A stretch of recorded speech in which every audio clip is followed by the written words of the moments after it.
ஒரு டீம் ரொம்ப சுமாரா ஆடினா 200 அடிச்சிடறாங்க. நேத்து யாரா ரொம்ப சுமாரா ஆடினாங்க, அதனாலதான் 180. இன்னைக்கு அந்த டெம்ப்ளேட் அவுடேட் ஆயிடுச்சு. இன்னைக்கு நீங்க 6 ஓவர் 50 வச்சுட்டு ஒண்ணுமே செய்ய முடியாது, ஏன்னா இம்பாக்ட் பிளேயர் வந்துட்டாங்க. CSK are known for their comes back. அதனால முற்றிலுமா சிஎஸ்கே வந்து மீண்டு வர மாட்டாங்க அப்படின்லாம் சொல்ல முடியாது.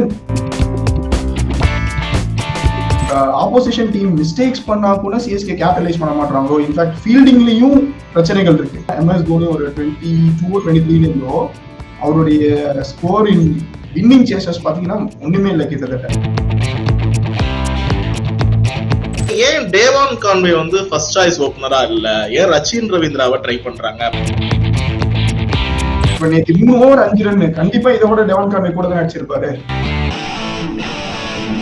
என்னப்பா நீங்க அஸ்வினி கீழே தான் ஆடுவீங்க, பின்னாடி எதுக்கு அப்படிங்கிற கேள்வி MS தோனி ஃபேன்ஸ்க்கே அது கோபத்தை ஏற்படுத்துது. அந்த 2 சிக்ஸ் முன்னாடி வந்து அடிக்கலாமே அப்படின்ற கேள்வி வருது இல்ல நேச்சுரலா. ஜடேஜா வந்து இந்த ஹர்ஷல் படேல் ஒரு ஓவர் 37 அடிச்சு ஜடேஜா இல்லை, அவருக்கும் ஏஜ் ஆயிடுச்சு.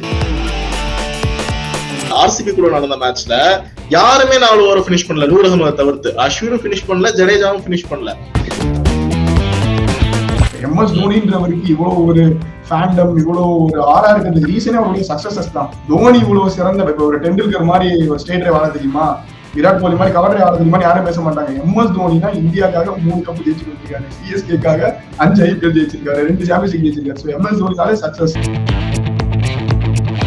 இந்த டீம் வந்து உண்மையா சொல்லணும்னா ருத்து, தூபே, நூரை நம்பிக்கை, பத்திரானா, இதுதான் உங்களுடைய ஸ்பைனா இருக்கு.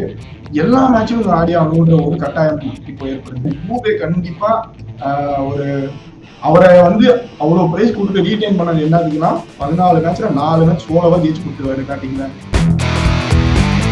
3 மேட்ச் தான் ரொம்ப ஒரு ஏர்லி ஸ்டேஜ் தான். இந்த ஸ்டேஜ்ல வந்து ஒரு டீமை கால் ஆஃப் பண்ணவும் முடியாது. செகண்ட் ஆஃப் அந்த 7 மேட்ச், கடைசி 7 மேட்ச் எந்த டீம் பீக் அடிக்கிறாங்களோ அவங்க தான் நிறைய சீசன் கப் அடிச்சு நம்ம பார்த்திருப்போம். இருந்தாலுமே சிஎஸ்கே ரசிகர்களே வந்து ஏத்துக்க முடியாத டீம் காம்பினேஷன்ஸ் வந்து நம்ம பாக்குறோம். அவங்களே நிறைய வாய்ஸ் அவுட் பண்றாங்க சோசியல் மீடியால, என்ன இப்படி பண்றாங்க அப்படின்ற மாதிரி. ஒவ்வொரு கீ இஷ்யூஸா அட்ரஸ் பண்ணலாம். முதல்ல நான் எங்க தொடங்க விரும்புறேன்னா, 3 மேட்சுமே சென்னை சூப்பர் கிங்ஸ் வந்து டாஸ் வின் பண்ணிட்டாங்க. டாஸ் வின் பண்ணி வந்து நாங்க பவுலிங் போட போறோம் அப்படின்னாங்க. அப்ப என்ன சொல்றாங்க, சேசிங் வந்து எங்களோட ஸ்ட்ராங் சூட் அப்படின்னு அவங்க நம்புறாங்க. ஆனா 2018ல இருந்து 180 ரன்னே நான் சேஸ் பண்ணது இல்ல அப்படின்னா இது வந்து என்ன விதமான ரெக்கார்டு? புரியல. இல்ல, முதல் விஷயம் அவங்களுடைய ஸ்ட்ரென்த் என்னன்னா, நாங்க 180க்குள்ள ஆப்போசிஷனை ரெஸ்ட்ரிக்ட் பண்ணிடுவோம், சோ நாங்க சேஸ் பண்ணிடுவோம் அப்படிங்கிறது தான் அவங்க ஃபீல் பண்றாங்க. நாங்க வந்து சன்ரைசர்ஸ் மாதிரி சிஎஸ்கே அவங்கள நினைச்சுக்கல. நீ எவ்வளவு வேணா அடி, நான் அதுக்கு மேல அடிப்பேன், அப்படி கிடையாது. நான் அவனை அடிக்கவே விட மாட்டேன், நீ எவ்வளவு அடிக்கிறியோ அதை விட நான் மேல அடிச்சிருவேன். இதுதான் சிஎஸ்கேவோட ஸ்ட்ராட்டஜியா இருந்திருக்கு. பட் இந்த தடவை வந்து பவுலிங் ரிசோர்ஸஸையுமே சிஎஸ்கே அண்ட் ருத்ராஜ் கெய்க்வாட் ப்ராப்பரா யூட்டிலைஸ் பண்றாங்களா? ஆனா அதே சமயம் அவர்கிட்ட அந்த அளவுக்கு ரிசோர்ஸஸ் இருக்கான்னு ஒரு கேள்வி இருக்கு. ஏன்னா இப்ப நம்ம RCB கூட சிஎஸ்கே தோக்குறாங்கன்னா அவங்களுக்கு முதல் 5 ஓவர் பாருங்க, 3 ஓவர் ஹேசல் விட்டு 2 ஓவர் புவனேஸ்வர் குமார். சோ இந்த அளவுக்கு ஒரு கிளாஸ்ல வச்சிருக்காங்க. அதுவே சிஎஸ்கேக்கு பாத்தீங்கன்னா ஒரு பக்கம் கலீல் அகமது நல்லா போடுறாரு, 2ல இருந்து 3 ஓவர் பவர் பிளேல போட்டுறாரு. ஆனா அவருக்கு பார்ட்னரா முதல்ல சாம் கரன் இருந்தாரு, இப்ப ஜேமி ஓவர்டன் இருந்தாரு. சோ இவங்க, நீங்க ஒரு ஹேசல்வுட்டோட புவனேஸ்வர் குமார் கலீல் அகமது ஈக்குவல்னு வச்சுக்கலாம். அப்போ ஜேமி ஓவர்டனும் சாம் கரனும் ஜாஷ் ஹேசல்வுட் ஆயிட முடியுமா? ஒரு எக்ஸாம்பிளுக்கு நான் RCB சொல்றேன். நீங்க ஒரு டெல்லி கேபிட்டல்ஸ் எடுத்துக்கிட்டீங்கன்னா ஒரு ஸ்டார்க் இருப்பாரு, இன்னொரு பக்கம் ஒரு முகேஷ் குமார் இருப்பாரு. சோ ஒரு சீனியர் இந்தியன் பவுலர், ஒரு வேர்ல்ட் கிளாஸ் ஃபாஸ்ட் பவுலர் இருக்கிற டீம்ஸ் தான் நல்லா பண்ணிட்டு இருக்காங்க. அப்படிங்கும் போது சிஎஸ்கேக்கு வந்து அந்த பவர் பிளேல பவுலிங்ல ஒரு பிரச்சனை இருக்கு. they have a problem. Khaleel Ahmed ஒரு பக்கம் வந்து நல்லா போட்டு ஸ்டார்ட் கொடுக்குறாரு, டைட் பண்றாரு. பட் இன்னொரு எண்ட்ல இருந்து அந்த பிரஷரை கிரியேட் பண்றதுக்கான பவுலர் இல்ல. இப்ப ஜெய்மி ஓவர்டன் வந்து ஓப்பனிங் ஓவர் போடுற பவுலர் கிடையாது. அவரு போடுவாரு, டீசெண்டா அவரால் இது பண்ண முடியும். பட் பத்திரானாவை அவங்க யூஸ் பண்ணவே மாட்டாங்க, பவர் பிளேக்குள்ளார பத்திரானாவை கொண்டு வரவே மாட்டாங்க. அப்படின்றப்ப ஒரு பெரிய கேப் அந்த இடத்துல இருக்குல்ல. அதுதான் நான் உங்கள்கிட்ட சொன்னேன், வந்து ரிசோர்சஸ் யூட்டிலைஸ் பண்ண மாட்டாரு. பட் அதே சமயம் எந்த அளவுக்கு அவருக்கு ரிசோர்சஸ் கொடுக்கப்பட்டிருக்கணும் தெரியல. ஏன்னா நீங்க சொன்ன மாதிரி ஒரு ஹேசல்வுட்டை வச்சுக்கிட்டு ஒரு மேட் ஹென்ரி மாதிரி, ட்ரெண்ட் போல்ட் மாதிரி, இந்த மாதிரி ஒரு வேர்ல்ட் கிளாஸ் ஃபாஸ்ட் பவுலர்ஸ் அவர்கிட்ட கொடுத்துட்டு நீங்க யூஸ் பண்ணல அப்படின்னா கேட்கலாம். அவர்கிட்ட கொடுத்துருக்கிறதே சாம் கரனும் ஜேமி ஓவர்டன் தான். ஸோ இப்போ அவர் என்ன செய்ய முடியும்? ஸோ அந்த ஒரு இடத்துல பிரச்சனை இருக்கு. 2 பவர் பிளேலையுமே மேஜர் பிரச்சனை இருக்கு. ஏன்னா இன்னைக்கு நீங்க பாக்குறீங்க, ஒரு டீம் ரொம்ப சுமாரா ஆட்டினா 200 அடிச்சிடறாங்க. நேத்து யாரா ரொம்ப ரொம்ப சுமாரா ஆடினாங்க, அதனாலதான் 180. இல்லைன்னா உங்களுக்கு தெரியும் டெத்துல ரன் பால் கடைசி 5 ஓவர் ரன்னே வரல ஆர்ஆருக்கு. கரெக்ட் ரன் பால் தான் அடிச்சாங்க. 30 பால் 30 அடிச்சாங்க. கொஞ்சம் 50 அடிச்சிருந்தாங்கன்னா 200 போயிருப்பாங்க. ஓகே. அண்ட் நேத்து நீங்க ஆர்ஆர் ஆகா ஓபன் பாத்தீங்கன்னா இல்ல, நிதிஷ் ராணா மட்டும்தான் ஆடினாரு. அவருக்கு சப்போர்ட் கூட இல்ல. எப்படி இங்க ருத்ராஜுக்கு சப்போர்ட் இருக்க மாட்டேங்குதோ அங்க நேத்து நிதிஷ் ராணாக்கும் பெருசா சப்போர்ட் இல்ல.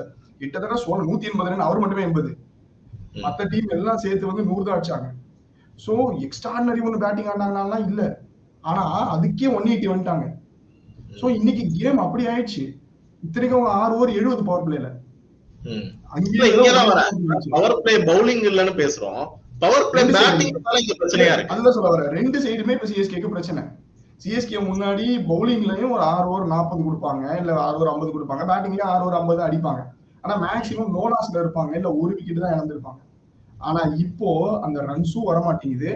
இன்னைக்கு அந்த டெம்ப்ளேட் அவுடேட் ஆயிடுச்சு. இன்னைக்கு நீங்க 6 ஓவர் 50 வச்சுட்டு ஒண்ணுமே செய்ய முடியாது. ஏன்னா இம்பாக்ட் பிளேயர் வந்துட்டாங்க, உங்களுக்கு ஒரு எக்ஸ்ட்ரா பேட்டர் இருக்காங்க. அப்படிங்கும் போது இன்னைக்கு அந்த டெம்ப்ளேட் ரொம்ப அவுடேட் ஆகி போச்சு. அதே டெம்ப்ளேட் சிஎஸ்கே, இன்ஃபேக்ட் சிஎஸ்கே அவங்களோட டெம்ப்ளேட்டையே ஃபாலோ பண்ணலன்றதுதான் எனக்கு புரியாத ஒரு விஷயமா இருக்கு. நீங்க சிஎஸ்கே ஓவர் தி இயர்ஸ் எடுத்து பாருங்க, 2 சாலிடான ஓபனர் வச்சிருப்பாங்க. நீங்க ரீசெண்ட் இயர்ஸ் எடுத்து பாத்தீங்கன்னா கூட ஷேன் வாட்சன் அம்பத்தி ராயுடு 2018 டைட்டில் ஜெயிச்சப்போ ஆளுக்கு ஒரு 400-500 ரன் அடிச்சு வச்சிருவாங்க. அப்புறம் 21 ஜெயிச்சப்போ ஃபாஃப் டு பிளஸி ருத்ராஜ் கேக்வாடோட தான் ஆரஞ்ச் கேப் போட்டியே ஒரு ரன் வித்தியாசத்துல ருத்ராஜ் ஜெயிச்சாரு. ஓகே, இவங்க 2 பேர்ல எக்ஸாக்டா சேம் அமௌண்ட் ஆஃப் ரன்ஸ். இப்போ 2023 ஜெயிச்சப்போ பாத்தீங்கன்னா டெவன் கான்வே ருத்ராஜ் கேக்வாட் 2 பேரும் 600. சோ சிஎஸ்கே பொறுத்த வரைக்கும் அந்த 2 ஓபனர்ஸ் ரன் பேங்க்ஸா இருப்பாங்க. நம்பர் 3ல உங்களுக்கு ஒரு கவுண்டர் அட்டாக்கிங் பேட்ஸ்மேன் இருப்பாரு. அதாவது 0 for 1னாலும் வந்த பால் அடிப்பாரு. அப்படிதான் சுரேஷ் ரெய்னா இருந்திருக்காரு.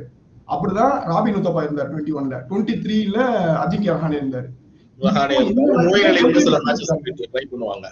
மொயின் அலியும் பண்ணிருக்காரு லெஃப்ட் ரைட்ட பொறுத்து மாறும். ஆனா இப்ப நீங்க பாத்தீங்கன்னா எதுக்கு ருத்துவ கீழே இறக்கிட்டு ஆல்ரெடி ப்ரூவன் கண்டெண்டர் ஓப்பனிங்ல நல்லா பண்ணிருக்காரு. 2 சீசன் வந்து பக்காவா சென்னை ஜெயிச்சதுக்கு மிக முக்கிய காரணமா இருந்திருக்காரு. அவரையே வந்து டவுன் த ஆர்டர் கொண்டு வராங்க. இல்ல அவங்க என்ன ஃபீல் பண்றாங்கன்னா மிடில் ஆர்டர்ல ஸ்ட்ரென்த் இல்ல, சோ மிடில் ஆர்டர்ல யாராவது ஒருத்தர் ஆடி ஆகணும் அப்படின்றதுக்காக இப்ப ருத்துவ கொண்டு வரதா தெரியுது. பட் எனக்கு என்ன, உங்களுடைய ஃபார்முலா டெம்ப்ளேட் பிளேயரே ராகுல் திரிபாதி தானே. ராகுல் திரிபாதி அதே மாதிரி கவுண்டர் அட்டாக் ஆடுற பிளேயர். அதே மாதிரி அந்த நம்பர் 3 பிளேயர் பாத்தீங்கன்னா ஸ்பின்னர் நல்லா ஆடுற பிளேயரா இருப்பாங்க, ஸ்வீப் ஷாட்ஸ் நல்லா ஆடுவாங்க, எக்ஸ்ட்ரா கவர்ஸ் மேல நல்லா ஆடுவாங்க. ரெய்னா இருந்து ஆடி நம்ம பாத்துருக்கிறோம். உத்தப்பா நல்லா ஸ்வீப் பண்ணுவாரு, ரஹானே நல்லா ஸ்வீப் பண்ணுவாரு, எக்ஸ்ட்ரா கவர்ஸ் மேல ஆடுவாரு. அதே மாதிரி பிளேயர் தான் திரிபாதி. எனக்கு இவங்க திரிபாதி எடுத்தோடனே சரிப்பா அந்த ரோலுக்கு கரெக்டான ஒரு பிளேயர் எடுத்துட்டாங்க அப்படின்னு ஒன் டவுன்ல பக்காவா கவுண்டர் அட்டாக் ஆடுறவரு. இந்த மாதிரி அவருடைய விக்கெட் மேல பெருசா பிரைஸ் வைக்க மாட்டாங்க. ஆனா அவங்க வந்து ஒரு 20 பால் 35 40 இந்த மாதிரி டக்குன்னு அடிச்சுட்டு போயிடுவாங்க, மொமெண்டமையும் மாத்திட்டு போயிடுவாங்க. அதுக்கப்புறம் சிஎஸ்கே டெத்துல கொஞ்சம் ஃப்ரீயா ஆடலாம். ஆனா இப்போ பாத்தீங்க அப்படின்னா திரிபாத்தியை மேல அமைச்சிடுறாங்க. மேபி இந்த பவர் பிளே எல்லாரும் மேக்சிமைஸ் பண்றாங்க, நம்மளும் பண்ணி ஆகணும். அதனால வந்து இப்ப ருத்து ரச்சின் அப்படின்னா வந்து அதை விட திரிபாத்தி ரச்சின்னா இன்னும் கொஞ்சம் அக்ரெசிவா இருக்கிற மாதிரி தெரியுது அப்படின்ற தாட்ல போறாங்களா என்னன்னு எனக்கு தெரியல. ஆனா கிளியரா அது ஒர்க் அவுட் ஆகல. நேற்று ருத்ராஜ் கேக்வாடே பிரஸ் கான்ஃபரன்ஸ் சிரிக்கிறாரு, நான் ஓபன் பண்ணக்கூடாதுன்னு நினைக்கிறேன், ஆனா கிட்டத்தட்ட நான் ஓபன் தான் பண்றேன் அப்படின்ட்டு. சோ எப்படி முதல் 2 ஓவர்ல ஒரு விக்கெட் விழுந்துருது அப்படின்னு. ஆமா, 3 மேட்சுமே பார்த்தோம் அப்படின்னா ஓப்பனிங்ல விக்கெட்ஸ் விட்டாங்க. இன்னொரு விஷயம் என்ன புரிய மாட்டேங்குது, ஏன் டேவான் கான்வே வந்து ஃபர்ஸ்ட் சாய்ஸ் ஓபனரா இல்ல, ஏன் ரச்சின் ரவீந்திராவை ட்ரை பண்றாங்க அப்படின்றதும் புரியல. ஏன்னா ரச்சின் ரவீந்திரா வந்து ரொம்ப ஹார்டா போக ட்ரை பண்றாரு. அதுக்குதான் நான் உங்களுக்கு ரீசன் சொன்னேன். நீங்க ஐபிஎல் டெம்ப்ளேட் மாறிடுச்சு. டிராவிஸ் ஹெட், அபிஷேக் சர்மா இதுதான் பண்றாங்க. நேத்து ஜே ஃப்ரேசர் மேக்கருக்கு ரன் பால் ஆடிட்டு இருக்காரு, ஃபாஃப் டு பிளஸி 200 சைக்கிள் ஆடிட்டு இருக்காரு. ஓகே, ஃபில் சால்ட் ஒரு பக்கம் விராட் கோலி கொஞ்சம் நின்னுக்கிறாரு, தேவைப்பட்ட அவர் அடிச்சிடறாரு. சோ நீங்க நல்லா பர்ஃபார்ம் பண்ற டீம்ஸ் எல்லாம் பாருங்க. சோ தே ஹேவ் ஒரு foreign opener who is going berserk. அந்த மாதிரி தான் இருக்காங்க. அப்படிங்கும்போது சிஎஸ்கே மேபி அந்த டெம்ப்ளேட்டுக்குள்ள அடாப்ட் ஆக பாக்குறாங்களா என்னன்னு தெரியல. அப்படி பார்த்தா கூட எனக்கு தெரிஞ்சு டெவான் கான்வே சாலிட் ஓபனர். இப்ப நேற்று 3 ஓவர் 5 ரன், கண்டிப்பா இதை விட டெவான் கான்வே கூட தான் அடிச்சிருப்பாரு. ரைட். சோ எனக்கு மறுபடியும் என்ன பொறுத்த வரைக்கும் நீங்க ஒண்ணு டெவான் கான்வே அண்ட் ருத்து ஓபன் பண்ண வைக்கணும்.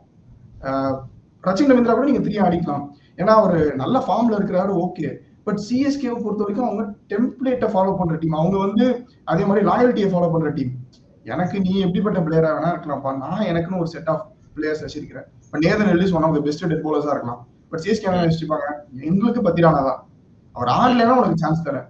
இன்ஃபேக்ட் ரஹானே அடிச்சப்போ கூட அவர் வந்து ஒரு மேட்ச் மும்பைக்கு அகேன்ஸ்டா அடிப்பாரு, உங்களுக்கு தெரியும், ஒரு ஃபாஸ்டஸ்ட் 51 அடிப்பாரு. அந்த மேட்சோட பிரஸ் கான்ஃபரன்ஸ்ல ரஹானேட்ட கேட்பாங்க, அப்போ தோனி என்ன சொன்னாரு, ரஹானே சொல்லுவாருன்னா, எனக்கு வந்து நான் அவனை டீம்ல எடுத்துட்டேன், இந்த ரோல் தான் உனக்கு, அதாவது இந்த மாதிரி குயிக்கா இறங்கி அடிக்கிற ரோல் தான், ஆனா எடுத்த உடனே உனக்கு நான் வாய்ப்பு தரமாட்டேன், ஏன்னா எனக்கு ஆல்ரெடி அந்த இடத்துல ஆள் இருக்கு, சோ நீ உன் சான்ஸுக்கு வெயிட் பண்ணணும், இதான் ஒரு ரோல், உனக்கு ஸ்ட்ரெயிட்டாவே பிளேயிங் லெவலில் இருக்கவும் போறது இல்லை, யூ ஹேவ் டு வெயிட், உன் டர்ன் எப்போ வருதோ அப்பயும் நான் உன்ட்டு இதான் எதிர்பார்க்கிறேன், இதை அவர் சொல்லிடுவாரு. அது வரைக்கும் ரஹானே வெயிட் பண்ணிருப்பாரு. ரஹானே ஃபர்ஸ்ட் மேட்சே ஆடி இருக்க மாட்டாரு. He would wait for his turn, கிடைச்சோன்னா அதை செய்வாரு. ஓகே, சோ அப்படிங்கும்போது சிஎஸ்கே வந்து அந்த ரோல் கிளாரிட்டி பக்காவா இருக்கும். இப்போ டெவன் கான்வே வந்து போன சீசன் சொதப்பிட்டாருங்க, அதனால ஆடல அப்படின்னா அதுவே சிஎஸ்கே கிடையாது முதல்ல. பட் போன சீசன் அவர் இன்ஜர்டு, ஆடல. அதுக்கு முதல் சீசன் 600 ரன் அடிச்சிருக்காரு.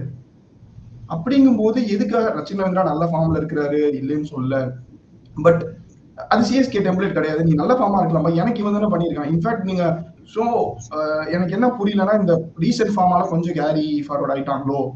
இல்ல அது மட்டும் இல்லாம இந்த மிடில் ஆர்டர் அப்படின்றது ஒரு மாதிரி அன்பேலன்ஸ்டா இருக்கு. சிவம் துபைக்கு ஆனிச்சு, அதனால அந்த சென்னையோட மிடில் ஆர்டர் வந்து எக்ஸ்போஸ் ஆகாம போயிருச்சு. இப்ப இந்த சீசன் வந்து நம்ம 3 மேட்ச் எடுத்துப்போம். முதல் மேட்ச் மும்பை கூட ஜெயிச்சிட்டாங்க. அப்படி சொல்ல மாட்டேன், ஏன்னா இல்ல நான் அப்படி சொல்ல மாட்டேன், ஏன்னா உங்களுக்கு அப்போ 3ல ரஹானே இருந்தாரு, மொயின் அலி ஒரு மாதிரி ஃப்ளோட்டரா இருந்தாரு, அம்பத்தி ராய்டு இருந்தாரு. நீங்க ஒரு 2023 வரைக்கும் பாத்தீங்கன்னா இந்த மாதிரி நல்ல பிளேயர்ஸ் இருந்தாங்க. ஓகே, அண்ட் அப்ப தோனி ஜடேஜாவும் இந்த மாதிரி ஆடல. சோ நாம அதையும் புரிஞ்சுக்கணும். ஓரளவுக்கு தோனி அவங்களுக்கு தேவையும் இல்லை. இன்னைக்கு தோனி ஜடேஜாட்ட என்ன தேவை இருந்துச்சோ அது அன்னைக்கு இருந்துச்சு. இந்த சென்ஸ் லைக் அவங்க வந்தா லாஸ்ட் ஒரு 20 பால் ஆடினா போதும்.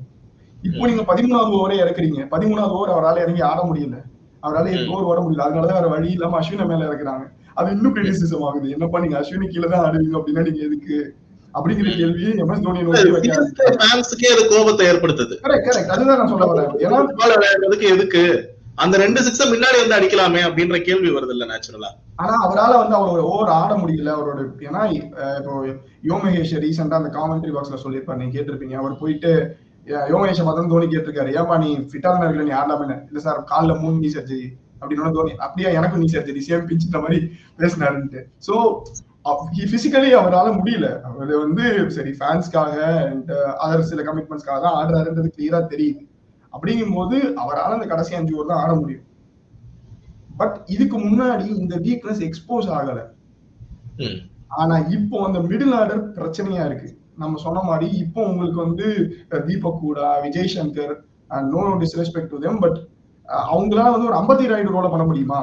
அம்பத்தி ராய்டு 6 டைட்டில் ஜெயிச்சிருக்காரு, 3 டைட்டில் மும்பை இந்தியன்ஸ்க்காக, 3 டைட்டில் சென்னை சூப்பர் கிங்ஸ்க்காக. ஈவன் நம்ம வந்து 2023 ஃபைனல்ல ஜடேஜா 2 பால் 10, அன்னைக்கு ராய்டு அடிக்கிற கேமியோ இல்லைன்னா 2 பால் 10க்கு வேலையே இல்லையே. அன்னைக்கு ராய்டு உங்களுக்கு லாஸ்ட் மேட்ச் அவருக்கு, அது அந்த சீசன் இன்ஃபேக்ட் எக்ஸ்ட்ரா நிறைய பர்ஃபார்ம் பண்ணிருக்க மாட்டாரு, பட் அவர் அந்த இம்பிடஸ் கொடுத்துட்டே இருப்பாரு. ஆனா இப்போ அந்த மாதிரி ஒரு பிளேயர் இருக்காங்களா? அண்ட் தென் ஜடேஜா அண்ட் தோனியோட டிக்ளைன் வித் பேட், அன்பார்ச்சுனேட்லி அதை நம்ம சொல்லிதான் ஆகணும். ஜடேஜா வந்து இந்த ஹர்ஷல் பட்டேல் ஒரு ஓவர் 37 அடிச்ச ஜடேஜா இல்ல இப்போ, அவருக்கும் ஏஜ் ஆயிடுச்சு. ஸோ இஸ் நாட் ஃபீல்டிங்ல இஸ் ஸ்டில் வெரி குட், பவுலிங்ல okay, I would say better then good. But அவரோட பீக் பவுலிங்ல இருக்கிறாரா? இல்ல, நிறைய மேட்சஸ் 4 ஓவரே ருத்து முடிக்க மாட்டாரு ஜடேஜாவை போய். ஸோ அதுவே பெரிய கொஸ்டின் மார்க்கா இருக்கு. அண்ட் எம்எஸ் தோனி நிச்சயம் is not the same MS Dhoni. அவர் வந்து 15 பால் ஆடினாலே பெரிய விஷயம். அப்படிங்கும்போது உங்களுக்கு மிடில் ஆர்டர் ஸ்ட்ராங்கா இருக்க வேண்டி இருக்கு, ஆர் ரேதர் நம்ம சொன்ன மாதிரி உங்களுடைய ஓப்பனர் சாலிடா இருக்க வேண்டிய தேவை இருக்கு. இல்ல இப்ப ஓப்பனிங்ல ப்ராப்ளம், மிடில் ஆர்டர்ல ப்ராப்ளம், பவுலிங்ல ப்ராப்ளம், என்ன தப்பா போயிட்டு இருக்கு? மெகா ஆக்ஷன்ல இருந்து வராங்க அப்படின்றப்ப எல்லா பேசஸையும் கவர் பண்ற ஒரு டீம் எப்போதுமே சிஎஸ்கே வந்து எடுப்பாங்க. ஹார்சஸ் ஃபார் கோர்சஸ் இந்த மாதிரி டேக்லைன்ஸ்லாம் வேற சொல்லுவாங்க. இந்த சீசனும் வந்து நம்ம இந்த டோர்னமெண்ட் ஆரம்பிக்கிறதுக்கு முன்னாடி பார்த்தா பரவாயில்லையே, ஒரு மாதிரி எல்லாம் கவர் பண்ண ஒரு டீமா இருக்கு, ஒரு மாதிரி டவுன் த ஆர்டர்ல ஒரு நல்ல பேட்ஸ்மேன் இருந்தா நல்லா இருந்திருக்கும் பினிஷ் பண்ணி கொடுக்கறதுக்கு அப்படின்ற ஒரு ஏமாற்றம் மட்டும்தான் இருந்துச்சு. பட் இப்ப பார்த்தா எல்லா இடத்துலயும் ஓட்ட ஓட்ட ஓட்ட ஓட்டன்னு தெரியுற மாதிரி இருக்குல்ல. ஏன் அப்படின்னா எல்லாருமே சிஎஸ்கேவை நம்புறாங்க. எப்படின்னா ராகுல் திரிபாதி கடைசி 3 வருஷமா அடிக்கல, ஆனா சிஎஸ்கே வந்து அடிச்சிருவாரு. தீபக் கூட கடைசியா அடிக்கல, ஆனா சிஎஸ்கே வந்தா அவரை சிஎஸ்கே புதுப்பிச்சிருவாங்க. சாம் கரன் வந்து சரியா பண்ணல ரீசெண்ட் டைம்ஸ்ல, ஆனா அவர் சிஎஸ்கேக்கு திரும்பி வந்தா அவர் நல்லா பண்ணிடுவாரு. ஜேமி ஓவர்டன் நல்லா பண்றாரு, பட் சிஎஸ்கேக்கு வந்து இன்னும் நல்லா பண்ணுவாரு. இப்படி இதுக்கு முன்னாடி சிஎஸ்கே ஒரு ட்ராக் ரெக்கார்டு தான் பிரச்சனை. ஏன்னா நம்ம ரஹானே சொன்னது, உத்தப்பா சொன்னது எல்லாமே அப்படிப்பட்டதா கேசஸ் தான் நம்ம பார்த்திருக்கோம். இப்ப எப்படி சிஎஸ்கேக்கு ஆப்போசிட்டா எல்லாரும் ஃபார்முக்கு வர ஆரம்பிச்சிட்டாங்க. நிதிஷ் ராணா அடிக்கவே இல்லை யாரு கூடயும், நிதிஷ் ராணா அடிச்சிட்டாரு. லோக்ராச்சரி யாரு கூடயும் பால் ஒழுங்காக போடல, சிஎஸ்கே கூட போட்டாரு. நான் சொன்ன மாதிரி சிஎஸ்கேவோட சக்சஸே இன்னைக்கு அவங்களுக்கு பெரிய பிரச்சனையா இருக்கு. நீங்க யோசிச்சு பாருங்க, 17 வருஷமா ஒரு டீம் டிராஃபி ஜெயிக்கல. இப்பயும் வந்து ஆர்சிபி ஃபேன்ஸ் வந்து நெஞ்ச நிமித்திட்டு வந்து சண்டை போடுறாங்க. பட் சிஎஸ்கே 2 மேட்ச் தான் தோத்துருக்காங்க, ஒரு மேட்ச் எம்ஐ கூட ஜெயிச்சிருக்காங்க. சோ இந்த 2 மேட்சுமே தோத்தது பாத்தீங்க அப்படின்னா ஆர்சிபி கூட மட்டும் தான் ஹோம்ல. இந்த மேட்ச் கூட ஒரு அவே கேம் தான். சோ சிஎஸ்கேவோட ஹோம்ல இன்னும் 5 மேட்ச் இருக்கு. they might win all 5. Okay, but இப்போ இருக்கிற சைன்ஸ் அப்படி ஷோ பண்ணலனாலும் there is a chance again. Okay, so அப்படிங்கும்போது அவ்வளவு சீக்கிரமா ஜட்ஜ்மெண்ட் பாஸ் பண்ணலைன்னா, ஆனா பிரச்சனை இப்ப எங்கன்னா இங்க ஏதாவது சேஞ்ச் பண்ணலாம். சிஎஸ்கே சேஞ்சே பண்ணாத டீம் வழக்கமா. இப்போ இந்த மேட்ச்ல 2 சேஞ்ச் பண்ணதே ஆச்சரியம் முதல்ல. ஓகே, அவங்க இன்னொரு 4 மேட்ச் ஆம்கரன் கொடுத்து, இன்னொரு 4 மேட்ச் தீபக் கூட கொடுத்து மாத்திர டீம் தான் அவங்க. சோ அது பண்ணதே பெரிய ஆச்சரியம். பட் இதுக்கப்புறமும் நம்ம சொல்ற மாதிரி சேஞ்ச் பண்ணாலும் யார் இருக்காங்க, அந்த கொஸ்டின் வருதுங்க. உங்ககிட்ட என்ன இருக்கு, டக் அவுட்ல யார வச்சிருக்க நீ கொண்டுட்டு வரதுக்கு உள்ளார அப்படின்ற கொஸ்டின் வருதுல்ல. ஆனா அதே சமயம் வந்து அவங்க ஆப்ஷன்ல ஸ்பெண்ட் பண்ண விஷயங்கள் இங்கதான் யூட்டிலைசேஷன் ஆஃப் ரிசோர்சஸ். இப்ப ஜடேஜாக்கு வந்து 18 crores கொடுத்தாங்க. எந்த நம்பிக்கையில கொடுத்தாங்கன்னா ஒரு 3த்துலயும் ஃபீல்டு, பேட், பால் 3த்துலயும் நல்லா பண்ணுவாரு, கான்ட்ரிபியூட் பண்ணுவாரு அப்படின்னு சொல்லிட்டு. ஏன்னா உங்களுக்கு ஞாபகம் இருக்கும், அவர்கிட்ட கேப்டன்சி கொடுத்துட்டு MS தோனி திரும்ப வாங்கினதுக்கு சொன்ன ரீசனே அதுதான். ஏன்னா நான் ஜடேஜா பிளேயரை மிஸ் பண்றேன், எனக்கு ஜடேஜா கேப்டன்சி சரியில்லை, அதெல்லாம் இல்ல, எனக்கு என் டீம் ஜெயிக்கணும்னா ஜடேஜா பிளேயர் முக்கியம். பட் அது எனக்கு கிடைக்கல, அவன் கேட்சை விட்டுட்டு இருக்கிறான், அவன் போலிங் சரியா பண்ண மாட்டான், பேட்டிங் சரியா பண்ண மாட்டான், அப்படி இருக்கிற ஜடேஜா வச்சு என்னால ஒண்ணுமே பண்ண முடியாது அப்படின்றதான் கேப்டன்சி திரும்ப வாங்கிட்டேன். அப்படிங்கும் போது இப்போ ஜடேஜா நான் சொன்ன மாதிரி பேட்டிங்ல எவ்வளவு, நேற்று 20 பால் 25 அண்ட் ஒரு 180 சேஸ்ல அது எந்த அளவுக்கு யூஸ்ஃபுல்லா இருக்கும் தெரியல. மேபி பவர் பிளேல நல்ல ஒரு ஸ்டார்ட் சிஎஸ்கே கட்சின்னா 20 பால் 25 போதுமானதா இருந்திருக்கும். ஆனா அது கிடைக்கல. சோ எல்லாமே அந்த காம்பவுண்டிங் இஷ்யூஸ். ஒரு ஆளை மட்டும் நம்ம சிங்கிள் அவுட் பண்ண முடியாது. ஏன்னா ஜடேஜா என்ன சொல்லுவாரு, நீங்க எனக்கு கொடுக்குற சிச்சுவேஷன் டஃபா இருக்கு, இந்த சென்ஸ் நீங்க கொஞ்சம் முன்னாடி ஆடி கொடுத்துருக்கலாம், நீங்க பவர் பிளேயை வேஸ்ட் பண்ணிட்டு அப்புறம் டஃபான சிச்சுவேஷன் எனக்கு கொடுத்தீங்கன்னா அப்ப நான் என்ன பண்ணேன்றது அவருடைய கேள்வியா இருக்கலாம். அதே மாதிரி வித் த பால் ஒரு 4 ஓவர் ஃபினிஷ் பண்ண மாட்டாரு. அண்ட் விக்கெட்ஸும் இது மேஜரான கன்சர்ன். இத நம்ம வந்து பவுலிங் பத்தி பேசணும், ஃபாஸ்ட் பவுலிங் பத்தி பேசணும். பட் ஸ்பின்னர்ஸ் அட் ஷேப்பா ஆர்சிபி கூட நடந்த மேட்ச்ல யாருமே 4 ஓவர் ஃபினிஷ் பண்ணல, நூர் அகமது தவிர்த்து. அஸ்வினும் ஃபினிஷ் பண்ணல, ஜடேஜாவும் ஃபினிஷ் பண்ணல. அப்படின்றப்ப நூர் அகமதுக்குமே ஒரு செகண்ட் ஸ்பின்னரா, பார்ட்னரா ஒரு வேலிடான ஆப்ஷன் வந்து சிஎஸ்கே கிட்ட இருக்கா அப்படின்ற கேள்வியும் அந்த இடத்துல வருது இல்லையா? இருக்காங்க, பட் அதுலேயும் பெர்ஃபார்ம் பண்ணல. 2-3 மேட்ச்லயே நம்ம வந்து ஒரு அஸ்வின் மாதிரி ஒரு பிளேயரையோ, ஜடேஜா மாதிரி ஒரு பிளேயரையோ இவங்க வந்து சப்போர்ட் பண்ணல அப்படின்னு சொல்லிட முடியாது. ரைட், இவங்க எல்லாமே வந்து legends of the game. 500 wicket 400 wicket மாதிரி எடுத்துருக்காங்க டெஸ்ட் கிரிக்கெட்ல. ஐபிஎல்லையுமே they are extraordinary bowlers. So ஒரு 3 மேட்ச்லயே நான் வந்து அஸ்வினையோ ஜடேஜாவையோ டிஸ்கவுண்ட் பண்ண மாட்டேன். பட் இது வரைக்கும் நல்லா பண்ணலையா? கண்டிப்பா பண்ணல. அதுல வந்து சொல்றதுக்கு ஒண்ணுமே இல்லை. இது நீங்க அஸ்வினை கேட்டாலும் சொல்லுவாரு, ஜடேஜா கேட்டாலும் சொல்லுவாரு, நீங்க உங்க ஃபுல் பொட்டன்ஷியலுக்கு. ஏன்னா அஸ்வின் மேல கிட்டத்தட்ட 10 கோடி ரூபாய் இன்வெஸ்ட் பண்ணிருக்காங்க, இந்த ஜடேஜா மேல 18 கோடி செய்யும், இந்த 2 பேர் மேலேயே 30 கோடி ரூபாய். ஸோ இந்த மாதிரி இவங்க பெரிய அளவுல இன்வெஸ்ட் பண்ண பிளேயர்ஸ்க்கு வந்து ரிட்டர்ன்ஸ் வரல இது வரைக்கும். ஏன்னா நம்ம சிஎஸ்கேவை எப்பயுமே டிஸ்கவுண்ட் பண்ண முடியாது. ஆனா ஒரு விஷயம் என்னன்னா, அவங்க இந்த வே தே பிளே அதெல்லாம் வந்து பார்க்கும்போது கொஞ்சம் சரியா படாத மாதிரி தான் இருக்கு. அகைன் ஒண்ணு அவங்க டிராஸ்டிக்கா சேஞ்சஸ் பண்ணி ஆகணும். சொன்ன மாதிரி ஒரு டெவன் கான்வேயும் ருத்துவையும், ஏன்னா ருத்து நம்பர் 3 ஆக்ஷன் அப்பவே டிசைட் பண்றதா ருத்து சொல்றாரு. எனக்கு தெரிஞ்ச வரைக்கும் இதே விஷயம் திருப்பி கண்டினியூ ஆனா ஐ டோன்ட் திங்க் ஸோ இது ஒர்க் ஆகும்னு. ஆகலாம், எப்படி இது ஒர்க் ஆகும் அப்படின்னு கேட்டு பல தடவை சிஎஸ்கே ஒர்க் பண்ண வச்சிருக்காங்க. அதனாலதான் சிஎஸ்கே எகென்ஸ்டா எந்த கமெண்ட்டும் பாஸ் பண்ண முடியல, ஏன்னா நம்ம ட்ரோல் மெட்டீரியல் ஆயிடுவோம். அந்த மாதிரி பல தடவை வந்து ட்ரோல் பண்ணிருக்கிறாங்க நம்மள. ஓகே, யாரு டார்ஜ் ஆர்மியா இருக்கட்டும், ஒரு வருஷம் 2020ஓட பிளமிங் இனிமே முடிச்சு விட்டுறணும், இனிமே தோனி இருக்கக்கூடாது, நியூ ஐயா வந்துச்சு.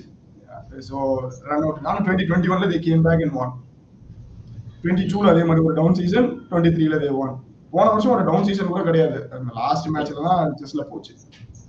So CSK are known for their comebacks. அதனால முற்றிலுமா சிஎஸ்கே வந்து மீண்டு வர மாட்டாங்க அப்படின்லாம் சொல்ல முடியாது. 3ல 1 ஜெயிச்சிருக்காங்க, மும்பை இந்தியன்ஸ் தான் 2ல இன்னும் 1 கூட ஜெயிக்கல. பட் அந்த டீம் மேல எல்லாருக்கும் ஒரு கான்ஃபிடென்ட் இருக்கு, இல்ல என்னால அவங்க பிளே ஆஃப்ஸ் வர வாய்ப்பு இருக்கு அப்படின்னு சொல்லிட்டு. ஸோ அந்த விதத்துல சிஎஸ்கே டிஸ்கவுண்ட் பண்ண வேணும் அப்படின்ற எந்த அவசியமும் கிடையாது. பட் அதே சமயம் இது வரைக்கும் பார்த்தது இல்ல இல்லையே இது அடுத்த ஸ்டெப் போற மாதிரி தெரியலையே அப்படிங்கிற ஒரு விஷயம் தோணுது. இல்ல இப்ப நீங்க 3 மேட்ச்ல ஒரு வின் சொன்னீங்க. பட் வந்து மும்பை இந்தியன்ஸ் கூட அந்த ஒரு பிலோ பார் டோட்டல் 150 பிளஸ்ஸையே அவங்க ரொம்ப கஷ்டப்பட்டு மிடில் ஆர்டர்ல அடியெல்லாம் வாங்கி ருத்ராஜ் ஓப்பனிங்ல அடிச்சு கொடுக்காட்டி அந்த மேட்ச் என்ன ஆயிருக்கும் தெரியல. 20வது ஒரு கடைசி ஒரு ஜெயிச்சு ஆர்சிபி கூட ஸ்ட்ரெயிட்டாவே வந்து அவங்க அந்த மேட்சை விட்டுட்டாங்க. நேத்தையுமே வந்து ராஜஸ்தான் கூட 6 ரன்ல தோத்தாலும் ஒரு மாதிரி கேட்ச் அப் கேம் தான் விளையாடிட்டு இருந்தாங்க. கடைசி 2 ஓவருக்கு 39 தேவை. கண்டிப்பா வந்து ஜோஃப்ரா ஆர்ச்சருக்கு அதுதான் ஜோஃப்ரா ஆர்ச்சருக்கு ஒரு ஓவர் கொடுக்கல அவங்க. மேபி நான் துஷார் தேஷ்பாண்டே போட்ட ஓவர் ஜோஃப்ரா ஆர்ச்சர் தான் போடுவாருன்னு நினைச்சேன். ஓகே 2 பேருக்கு வந்து பேஸ் மேபி தோனிக்கு பேஸ் ஃபீட் பண்ண வேணாம் நினைச்சாங்களா என்னன்னு தெரியல. பட் நேத்து ஜோஃப்ரா ஆர்ச்சர் என்னமா போட்டுட்டு இருந்தாரு. எனக்கு என்னன்னா இல்லன்னா நீங்க 7th ஓவர் பவர் பிளேல இன்னொரு ஓவர் கொடுத்துருந்துருக்கலாம். இப்போ நான் சிஎஸ்கே நினைச்சு வருத்தப்படுறதுனா ஆர்சிபி மேட்ச்ல ஆர்சிபி பெனாகரலா ஆடினாங்க. You have to give them credit. அன்னைக்கு மேட்ச்ல ஆர்சிபி மேபி விராட் கோலி மட்டும் தான் ஸ்லோவா ஆடினாரு. ஆனா அன்னைக்கு அவங்க கிட்டத்தட்ட ஃபிளாலஸ் கேம் ஆடினாங்க. எந்த வித தப்புமே பண்ணாத மாதிரி ஆடினாங்க. ஆனா நேத்தி ராஜஸ்தான் நிறைய மிஸ்டேக் பண்ணாங்க. நான் சொன்ன மாதிரி நிதிஷ் ராணா தவிர பெருசா யாரும் அடிக்கல. டெத் ஓவர்ஸ்ல சொதப்பிட்டாங்க, லிட்டரலா சொதப்பிட்டாங்க. அது போக ஜோஃப்ரா ஆர்ச்சருக்கு ஒரு ஓவர் கொடுக்கல. நம்ம இங்க பாருங்க, நீங்க ஜடேஜாக்கு ஒரு ஓவர் கொடுக்கல, அஸ்வினுக்கு ஓவர் கொடுக்கலன்னு பேசிட்டு இருக்கோம். இல்ல அதுதான் அந்த இன்எக்ஸ்பீரியன்ஸ் வந்து நல்லாவே தெரிஞ்சு நிறைய இடத்துல தெரிஞ்சு. ஏன்னா குமார் கார்த்திகேயா சிங்கே அவங்க வந்து இம்பாக்ட் சபா எடுத்துட்டு வராங்க, ஒரு ஓவர் கொடுக்குறாங்க. எனக்கு என்ன புரியல, நீங்க ஒரு ஓவர் தான் குமார் கார்த்திகேயா கொடுக்க போறீங்கன்னா அவரை நீங்க எடுத்துருக்கே, அதாவது இம்பாக்ட் சபா எடுக்காம சுபம் தூபேன்னு சொல்லிட்டு ஒரு ஹிட்டர் இருக்காரு. நம்ம சிவம் தூபே மாதிரி அவரும் லெஃப்ட் ஹேண்டர், அவரும் ஸ்பின்னர்ஸை போட்டு தூரமா அடிப்பாரு. அப்படிங்கும்போது அவரை நீங்க பேட்டிங்ல ஒரு இம்பாக்ட் சபா எடுத்திருந்தீங்கன்னா இன்னொரு 20 ரன் கூட வந்திருக்கும். ஏன்னா ரியல் பராக் மேட்ச் என்ன சொன்னாரு, 20 ரன் ஷாட்னாரு, அவர் 20 ரன் அடிச்சு கொடுத்திருப்பாரு. சோ பிரச்சனை என்னன்னா எதிர் டீம் தப்பு செஞ்சாலுமே சிஎஸ்கே தோக்குறாங்கிறதுதான். ஆர்சிபி மேட்ச்ல நான் சொன்ன மாதிரி ஆர்சிபி பிளேட் வெல். சோ எல்லா டீமும் அந்த மாதிரி ஒரு 1 or 2 மேட்சஸ் ஒரு சீசன்ல எந்த அவங்களே நினைச்சாலும் தப்பு செய்ய முடியாத மாதிரி ஆடுவாங்க. அந்த மேட்ச்ல நீங்க தோத்துதான் ஆகணும். It happens to every team. எந்த ஒரு டீமுமே 14 மேட்ச் 14 ஐபிஎல்ல ஜெயிச்சதுலாம் கிடையாது. ஆனா இப்படி ஆப்போசிட் டீம்ல ஒரு இன்எக்ஸ்பீரியன்ஸ்டு கேப்டன் இந்த மாதிரியான மிஸ்டேக்ஸ் பண்றாரு. ஒரு ஜோஃப்ரா ஆர்ச்சருக்கு ஒரு ஓவர் தரல, நீங்க அந்த துஷார் தேஷ்பாண்டே போட்டு ஓவர் ஜோஃப்ரா ஆர்ச்சர் போட்டுனா 20 ரன் கொடுத்துருக்க மாட்டாரு. அப்போ அந்த ஓவர்ல மேட்ச் முடிச்சிருப்பாரு. நான் என்ன யோசிச்சேன், மேபி இன்னும் கொஞ்சம் மாத்தி சந்தீப் சர்மா கூட அந்த ஓவர் கொடுத்துருக்கலாமா. பட் தீக்ஷனா நல்லா போட்டாரு, அங்க அவருக்கு கிரெடிட் கொடுத்தாங்க. சோ ஆப்போசிஷன் டீம் மிஸ்டேக்ஸ் பண்ணா கூட சிஎஸ்கே கேபிட்டலைஸ் பண்ண மாட்டாங்களோ. இன்ஃபேக்ட் ஃபீல்டிங்லயும் பிரச்சனைகள் இருக்கு. இதுக்கு முன்னாடி பாத்தீங்கன்னா உங்களுக்கு வந்து ஒரு M Vijay, Bravo, Faf to Blessy இந்த மாதிரி ஸ்ட்ராங்கான ஃபீல்டர்ஸ் இருப்பாங்க கிரன்ச் பொசிஷன்ஸ்ல. அவங்கலாம் கேட்சே டிராப் பண்ண மாட்டாங்க. ஜென்ரலி சிஎஸ்கே வந்து சேஃப் ஃபீல்டிங் சைடு. ஃபாஃப் எல்லாம் வந்து ஃபாஃப் ஆர் பிராவோ வந்து சில சமயம் எக்ஸ்ட்ராடனரி ஸ்டன்னர்ஸ் எடுப்பாங்க. பவுண்டரி லைன்ல பறந்து ஒத்த கையில் எடுக்கிறது அதெல்லாம் கூட ஓகே, அட்லீஸ்ட் கைக்கு ஒரு கேட்செல்லாம் மிஸ் பண்ண மாட்டாங்க. பட் இந்த 2 மேட்சஸ்ல அதையும் தீபக் கூட விட்டாரு, நேத்து ஜேமி ஓவர்டன் விட்டாரு. நல்ல வேலை அந்த ஹிட்மேன் விக்கெட் பெருசா காசு பண்ணல சிஎஸ்கேவுக்கு. ஸோ ஃபீல்டிங்ல நேற்று ரச்சின் ரவீந்திரா ஒரு ஸ்ட்ரெயிட்டா வர பால வந்து பவுண்டரி விடுறாரு. அஸ்வினோட லாஸ்ட் பால் பாத்தீங்க அப்படின்னா ஸ்ட்ரெயிட்டா 1 பவுன்ஸ்ல வரும், பவுண்டரியில ஒரு 4 விடுறாரு. அண்ட் மார்ஜின் ஆஃப் டிஃபீட் பாத்தீங்கன்னா 6 ரன் தான். ஸோ இந்த மாதிரி சின்ன சின்ன விஷயங்களும் காஸ்ட் பண்ணது டீமை. ஃபீல்டுலயுமே வந்து அவங்க அட் தேர் பெஸ்ட் இல்லையோ, அது வந்து சிஎஸ்கே கிடையாது. CSK are not the best fielding side, but they are safe fielding side. கைக்கு வர பால விட மாட்டாங்க. அவங்க பறந்து பிடிப்பாங்களா, ஒரு நியூசிலாந்து டீமோட நம்ம அசோசியேட் பண்ற மாதிரி இதெல்லாம் எப்படியா கேட்ச் பிடிக்கிறீங்கன்ற மாதிரி இருப்பாங்களா, கிடையாது. அந்த மாதிரி ஒரு ஃபாஃப் டு பிளஸி இல்ல ஒரு பிராவோ யாராவது 1 or 2 பிளேயர்ஸ் தான் அதை செய்வாங்க. பட் எல்லாருமே கைக்கு வர கேட்ச் எடுத்துருவாங்க. எல்லாருமே வந்து பால் எல்லாம் மிஸ்ஃபீல்டு பண்ண மாட்டாங்க. அது பண்றதுக்கு ரொம்ப அனலிக் சிஎஸ்கேவா இருக்கு. இதெல்லாம் பார்க்கும்போதுதான் வந்து இந்த டீமால கம்பேக் கொடுக்க முடியுமா அப்படிங்கிற கேள்வியே எழும்புது. அதான் இப்ப கிட்டத்தட்ட 3 மேட்ச் முடிஞ்சிருக்கு. ஒரு மேட்ச் ஜெயிச்சிருக்காங்க, 2 மேட்ச்ல தோல்வி அடைஞ்சிருக்காங்க. கிட்டத்தட்ட பாட்டம் ஆஃப் த டேபிள்ல இருக்காங்க சிஎஸ்கே. அப்படின்றப்ப என்ன கீ இஷ்யூஸ் இருக்கு, அதுக்கான சொல்யூஷன் சிஎஸ்கே கிட்ட இருக்கா? இதுக்கப்புறம் இந்த 2025 ஐபிஎல் கேம்பெயின் அப்படின்றது சிஎஸ்கேக்கு ஃபேவரா போறதுக்கான சான்சஸ் எத்தனை பெர்சன்டேஜ் இருக்கு? நான் ஐ வுட் சே 40% ஜஸ்ட் பிகாஸ் இது சிஎஸ்கேன்றதுனால மட்டும். வேற ஒரு டீமா இருந்தா இவ்வளவு கொடுப்பேன். நான் மேபி ஒரு மும்பை இந்தியன்ஸ் அது கொடுத்திருப்பேன். ஏன்னா இவங்க 2 பேரும் வந்து அந்த கம்பேக் பண்ணக்கூடிய டீம்ஸ். அந்த டீமா அந்த பிரான்சைஸா இந்த ஸ்குவாட் கிட்ட இருக்கா கேள்விக்குறி. பட் அந்த பிரான்சைஸுக்கு அது இருந்திருக்கு. மும்பை இந்தியன்ஸும் தோத்து கம்பேக் கொடுத்து பார்த்திருக்கோம், சிஎஸ்கேவும் தோத்து கம்பேக் கொடுத்து பார்த்திருக்கோம். ஸோ அந்த ஒரு ரீசனுக்காக சொல்லுவேன். ஆனா உண்மையிலேயே வந்து இது வரைக்கும் கிரிக்கெட்டை பார்த்துட்டு இருக்கிற ஒரு ஆளா, ஒரு அனலிஸ்டாவோ இல்ல ஒரு வியூவராவோ பார்க்கும்போது இல்ல, ஆப்ஷன்ஸ் ரொம்ப குறைவா இருக்கு. ரொம்ப இப்போ முதல் மேட்ச் மும்பை இந்தியன்ஸ் தோத்தாங்கன்னா கூட அவங்களுக்கு ஹார்திக் பாண்டியா இல்ல, ஜஸ்பிரீத் பும்ரா இல்ல. இன்னொரு 2 மேட்ச்ல ஒரு ஜஸ்பிரீத் பும்ரா வந்துட்டாருன்னா அவங்க அட்டாக்கே வேறையாயிடும். ஏன்னா இப்ப அவங்க வந்து போல்ட், செஹர், சத்யநாராயண ராஜு இருக்கிற அட்டாக்கு போல்ட், செஹர், பும்ரான்னு மாறிடும். இது ரெண்டுத்துக்கும் மிகப்பெரிய வித்தியாசம் இருக்கு. அப்படி சிஎஸ்கேக்கு வெளில இருந்து ஒருத்தர் வந்து மாத்திருவாரா அப்படின்னு யோசிச்சா தெரியல. மேபி டெவன் கான்வே ஒருத்தர் மட்டும்தான் தெரிகிறாரு. அவருமே வந்து ஒரு எக்ஸ்ப்ளோசிவ் பிளேயரா, ஒரு நம்ம சொன்ன மாதிரி ஒரு ஃப்ரேசர் மெக்கர் மாதிரி, ஃபேப் டு பிளஸி மாதிரி, ஃபில் சால்ட் மாதிரி ரன்னா, அதாவது ஒரு பாலுக்கு 2 ரன் அடிக்கிற பிளேயர் ஆனா இல்ல. ஏன்னா இப்ப சிஎஸ்கேக்கு அதுதான் பிரச்சனையா இருக்கு. ஏன்னா இப்ப நீங்க 3ல ரச்சின் ரவீந்திராவோ இப்போ நீங்க கான்வே எடுத்து ஓபன் பண்ணிட்டாலுமே 3ல ரச்சின் ரவீந்திரா ஆடி ஆகணும், இல்லைன்னா திரிபாதி ஆடி ஆகணும். அண்ட் 2 பேருமே அந்த ரோல எப்படி பண்ணுவாங்கிறது ஒரு கேள்விக்குறியாதான் இருக்கு. ரைட். விஜய் சங்கர் அடிஷனா நான் பாராட்டுவேன். ஏன்னா அவர் வந்து டொமஸ்டிக்ல நல்ல ஃபார்ம்ல இருந்தாரு. எனக்கு தெரிஞ்சு தீபக் கூடாக்கு முன்னாடி விஜய் சங்கர் ஆடுவார் தான் நான் எதிர்பார்த்தேன். நேத்தி வந்து அசரங்க நல்ல ஒரு பால் போட்டு எடுத்துட்டாரு. பட் அதுக்கு முன்னாடியும் ஒரு ஷோ பண்ணாரு, ஒரு சூப்பரான 6 அடிச்சாரு. அவர் நல்ல டச்ல இருக்கிறாரு. ஃபீல்டிங் நேத்தி எக்ஸ்ட்ரானரியா ஒரு கேட்ச் எடுத்தாரு. ரைட். தேவைப்பட்டா ஒரு 2 ஓவர் கூட அவரால் போட முடியும். பிச்சு கொஞ்சம் ஜேபாக்ல மேபி தேவைப்பட்டுச்சுன்னா he can bowl. So Vijay Shankar addition ஒரு நல்ல அடிஷனா நான் பாக்குறேன். பட் அதே சமயம் மீதி மறுபடியும் இந்த தோனி ஜடேஜா கொண்டவங்க வந்து கொஞ்சம் மாட்டிக்கிறாங்களோ.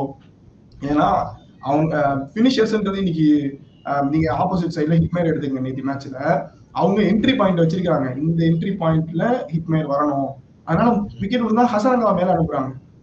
அவங்களுக்கு என்ட்ரி பாயிண்ட்னு வச்சுக்கிறாங்க. இந்த என்ட்ரி பாயிண்ட் தான் நீ வரணும். அதுக்கு முன்னாடி வந்தா கூட இப்ப அஸ்வின் மாதிரி ஒரு பிளேயர் அனுப்புவேன், you can go and bat decently, wicket விடாம.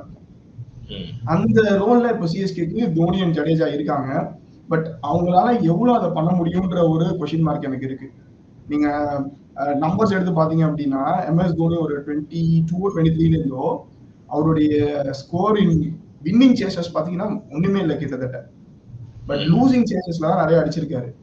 சோ இப்போ கேள்வி என்ன ஆகுதுன்னா, அவர் பினிஷ் பண்ண முடியாததால சிஎஸ்கே லூஸ் பண்றாங்களா? ராதர் அவருக்கு நான் சொல்ல மாட்டேன், CSK as a whole.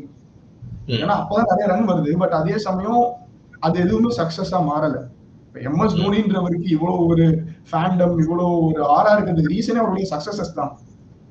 Dhoni சொன்னாலே ஏப்பா இந்தியாவுக்கு இவ்வளவு கப் அடிச்சு கொடுத்திருக்காரு, சிஎஸ்கே இவ்வளவு கப் அடிச்சு கொடுத்திருக்காரு, தோனி இவ்வளவு சிறந்த, இப்ப ஒரு டெண்டுல்கர் மாதிரி ஒரு ஸ்டேட் ரைவ் ஆட தெரியுமா, விராட் கோலி மாதிரி கவர் ரைவ் ஆட தெரியுமா யாரும் பேச மாட்டாங்க. எம்எஸ் தோனி தான் இந்தியாக்காக 3 கப் ஜெயிச்சு கொடுத்திருக்காரு, சிஎஸ்கேக்காக 5 ஐபிஎல் ஜெயிச்சிருக்காரு, 2 சாம்பியன்ஸ் லீக் ஜெயிச்சிருக்காரு. ஸோ எம்எஸ் தோனினாலே சக்சஸ், அதோட தான் நம்ம அவர் அசோசியேட் பண்ணுவோம். அப்படிங்கும் போது இன்னைக்கு அதே எம்எஸ் தோனியோட பேட்டிங் எந்த அளவுக்கு சக்சஸ்க்கு ஹெல்ப் பண்ணுது அப்படிங்கிறது ஒரு கேள்விக்குறியா இருக்கு. ஸோ அன்ஷுல் கம்போஜ எடுத்துட்டு வந்தா ஓரளவுக்கு இந்த bowling power play issue solve ஆகலாம் அப்படின்னு ஒரு தாட் இருக்கு. ஆனா அதே சமயம் அப்ப நீங்க யாரை டிராப் பண்ணுவீங்க? நீங்க அப்ப ரவிச்சந்திரன் அஸ்வினை டிராப் பண்ணி ஆகணும். 10 கோடி கொடுத்து எடுத்து ஹோம் கம்மிங் எல்லாம் பண்ணிட்டு அஸ்வினை டிராப் பண்ணுவாங்களா தெரியல. ஏன்னா நீங்க பேட்டிங்ல யாரையும் டிராப் பண்ண முடியாது. பேட்டிங்ல நீங்க யாரா டிராப் பண்ணாலும் ஏற்கனவே வீக்கா இருக்கிற பேட்டிங் இன்னும் வீக் ஆயிடும். ரைட். ஸோ அந்த ஒரு கேள்வி இருக்கு. ஸோ இதுதான் நான் உங்கள்கிட்ட சொல்ல வரேன். நம்ம வந்து ஆப்ஷன்ஸ் இருக்காங்க, பட் அந்த ஆப்ஷன்ஸ் எடுத்தா கூட அந்த பசல் கரெக்டா ஃபிட் ஆக மாட்டேங்குது. வேற ஏதாவது ஒரு ஹோல் அது ஓபன் பண்ணி விடுது. இப்ப நாம சொன்ன மாதிரி நீ கான்வே எடுத்துட்டு வந்துட்ட, ருத்து எடுத்துட்டு வந்துட்ட அப்படின்னா ஓகே ஓப்பனிங் பெட்டர் ஆயிடுமானா, அப்ப நம்பர் 3ல ரச்சினோ அல்லது திரிபாத்தியோ என்ன பண்ணுவாங்க? அண்ட் தூபேவை ரொம்ப மிஸ் பண்றாங்க. தூபே வந்து ஹேஸ் டு கெட் கோயிங். இந்த டீம் வந்து உண்மையா சொல்லணும்னா ருத்து, தூபே, நூரை நம்பிக்கை, பத்திரானா, இதுதான் உங்களுடைய ஸ்பைனா இருக்கு. எல்லா மேட்சும் ஆடி ஆகணும்ன்ற ஒரு கட்டாயம் இப்போ ஏற்படுது. ஒருத்தர் விட்டா எனக்கு வந்து இந்த வருஷம் டெல்லி கேபிட்டல்ஸ் அதனாலதான் ரொம்ப பிடிச்சிருக்கு.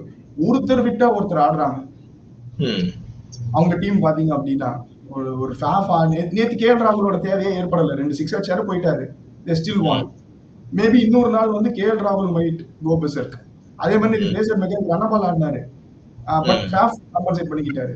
சோ அந்த மாதிரி டீம் நேத்து அசுதோஷ் சர்மாவோட தேவையே ஏற்படல பெருசா. சோ பவுலிங்ல பாருங்க, ஒரு மேட்ச் மேபி முகேஷ் குமார் நல்லா பண்ணலாம், ஸ்டாருக்கு நேத்தி நல்லா பண்ணிட்டாரு, 5 விக்கெட் எடுத்து கொடுத்தாரு. இன்னும் உங்களுக்கு நடராஜன் உள்ள வரல, குல்தீப் மேட்ச் சமயா பண்றாரு, அக்ஷர் பட்டேல் ஒரு வேலைக்கு குவைட்டா பண்ணிட்டு போயிடுறாரு. சோ இப்படி ஒரு டீமா கலெக்டிவா ஒரு பிளேயரை நம்பி அவங்க இல்லவே இல்லை. நான் வந்து என்னுடைய சேனல்ல வந்து MVP அப்படின்னு சொல்லிட்டு ஒரு ரேங்கிங்ஸ் கொடுத்தேன். ஒரு டீம்லயும் இவர் தான் most important player. Delhi Capitals என்னால சூஸே பண்ண முடியல. யாருப்பா சொல்றது? எல்லாருமே, அதாவது யாருமே ஸ்டாண்ட் அவுட்னு இல்ல, ஆனா எல்லாருமே சூப்பரா இருக்கிறாங்க. இப்போ நீங்க மும்பை இந்தியன்ஸ் கேட்டீங்கன்னா அவ்வளவு ஸ்டார் பிளேயர் இருந்தாலும் என்ன பொறுத்தவரைக்கும் ஜஸ்பிரீத் பும்ரா ஸ்டாண்ட் அவுட். அவர் தான் அந்த டீமோட தி மோஸ்ட் இம்பார்ட்டன்ட் பிளேயர். அதுக்கப்புறம் ஹார்திக் பாண்டியா, அவர் வேற ஏதாவது டீம்ல இருந்தாருன்னா அவர் தான் மோஸ்ட் இம்பார்ட்டன்ட் பிளேயரா இருந்திருப்பாரு. அதே மாதிரி ஒரு ஆர்சிபி எடுத்துக்கிட்டீங்கன்னா Virat Kohli, KL Phil Salt, இப்படி ஒவ்வொரு டீம்லயும் அந்த ஸ்டாண்டர்ட் பிளேயர் கன்சிஸ்டன்டாவும் இருக்காங்க. இங்கதான் நம்ம வந்து பார்க்க வேண்டியிருக்கு. இப்ப சிவம் தூபே சிஎஸ்கே கன்சிஸ்டன்டா இல்லாத ஒரு பிரச்சனை. ஏன்னா 10 ரூபா இதுக்கு மேல எவ்வளவு பெட்டரா பண்ண முடியும்னு தெரியல, இது எக்ஸ்ட்ரானரியா பண்ணாரு. 100 அகமது இதுக்கு மேல என்ன பெட்டரா பண்ண முடியும்னு தெரியல, எக்ஸ்ட்ரானரியா பண்றாரு. ருத்ராஜ் கெய்க்வாட் இதுக்கு மேல என்ன பண்ண முடியும்னு தெரியல. சோ கிட்டத்தட்ட அவங்களுடைய ஸ்பைன் கிளிக் ஆயிட்டு தான் இருக்கு. ஆனா மீதி ஆட்கள்ட்ட இருந்து சப்போர்ட் தேவைப்படுது. அண்ட் தூபே கண்டிப்பா ஒரு அவரை வந்து அவ்வளவு பிரைஸ் கொடுத்து ரீடைன் பண்ணது என்னதுக்குன்னா 14 மேட்ச்ல 4 மேட்ச் சோலவா ஜெயிச்சு கொடுத்துருவாரு காட்டிங்களா அப்படிங்கிறதுக்காக தான். அதை இது வரைக்கும் அவர் பண்ணாதது சிஎஸ்கே ஒரு மைனஸ். பல கீ இஷ்யூஸ் இருக்கு. இந்த டர்ன் அரவுண்ட் வந்து ஏற்படுறதுக்கான வாய்ப்பு 40% இருக்கு அப்படின்னு சொல்லிருக்கீங்க. பாப்போம். கம்பேக் சூப்பர் கிங்ஸ்னு பேர் வாங்கினவங்க சிஎஸ்கே இந்த சீசன் அதை செய்யறாங்களா அப்படின்னு உங்களுடைய கருத்து பகிர்வுக்கு நன்றி ராஜகோபால். நன்றி. Thank you.